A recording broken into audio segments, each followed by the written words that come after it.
And so we go into her office, and I'm at like a 10, right? Like I am at a full 10, fight or flight, thought I was going to die like 10 minutes ago, then thought I was going to die again, because I have to tell you, we're outside in this hallway alone.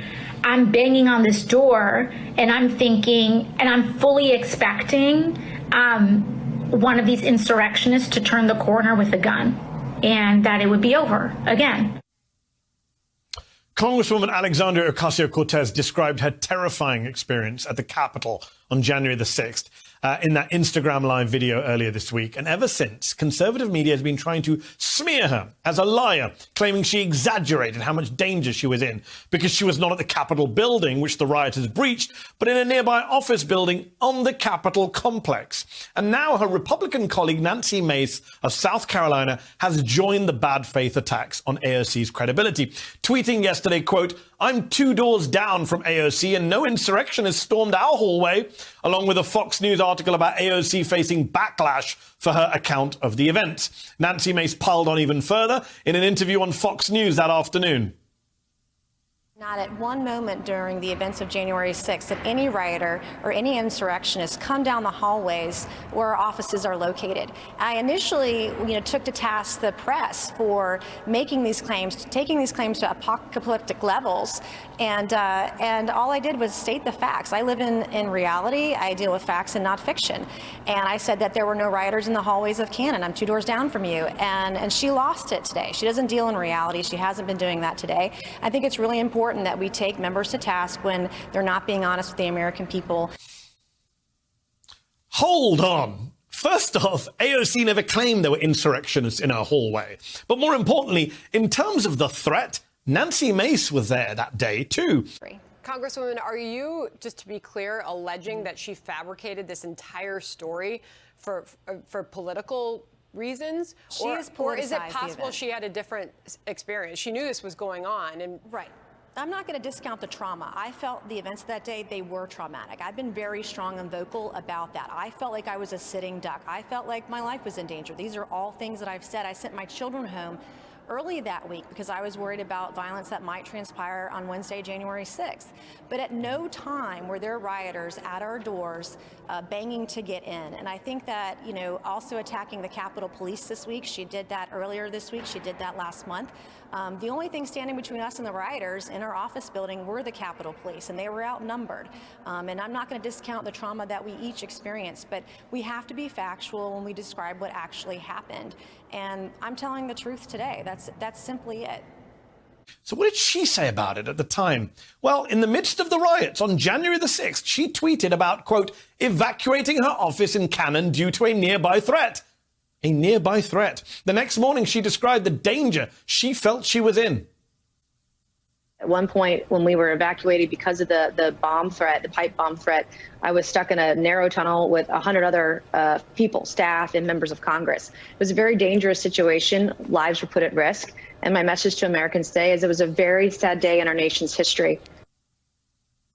It was a very dangerous situation. Mace gave more details to a South Carolina newspaper that day, saying she barricaded herself inside her office during the attack, fearing that Trump supporters she had seen staying at her hotel might target her. After she voted to certify the electoral vote, Mace said she decided to sleep in her office that night. In fact, she was so fearful in the wake of the attack that she told a local news station she intended to carry a gun on Capitol Hill, saying, quote, "I will not be put in that situation again." Alexandria Ocasio-Cortez tweeted a whole bunch about this yesterday. I want to show the one about her saying it was the latest manipulative take on the right. They are manipulating the fact that most people don't know the layout of the Capitol complex. We were all on the Capitol complex. The attack wasn't just on the dome. The bombs Trump supporters planted surrounded our offices, too. I've spent some time up there on the Hill, and I do know you can get to the Cannon building from the Capitol via a tunnel, but those bombs were placed at the DNC and the RNC. Correct. And it seems to me as though these two things don't quite add up.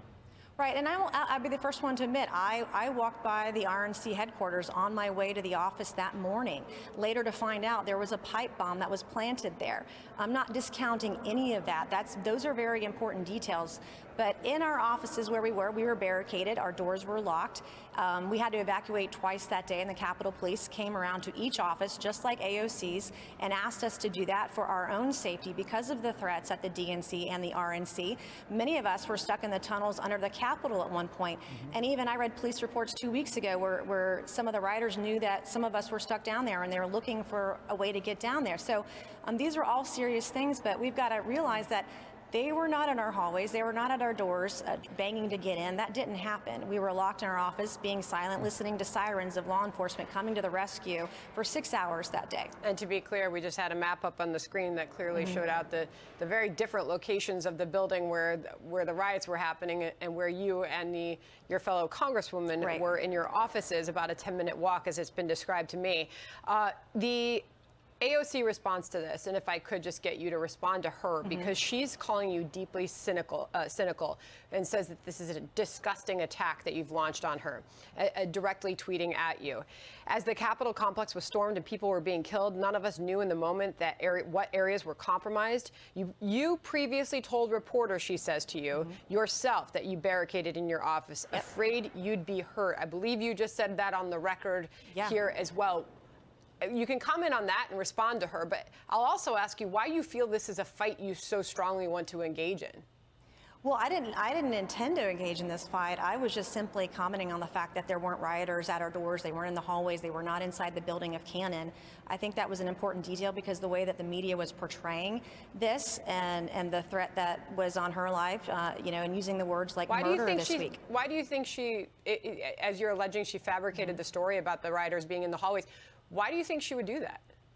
Well, I mean, she's very good at politicizing events to her advantage, and that's what's going on today. We've seen it throughout her tenure in Congress, and these are the reasons why Americans are fed up with politics today. Seeing the culture of personality in both parties continually dividing our country. We have real work to do, and just look yesterday and today being distracted from the work of the people. We have people out of jobs, we have kids that aren't back in school, and we have vaccinations that need to get to vulnerable and compromised Americans so we can stem the tide of COVID-19. These aren't the things that we're talking about today because we're dealing with literally, like, I feel like I'm in an episode of Jerry Springer right now.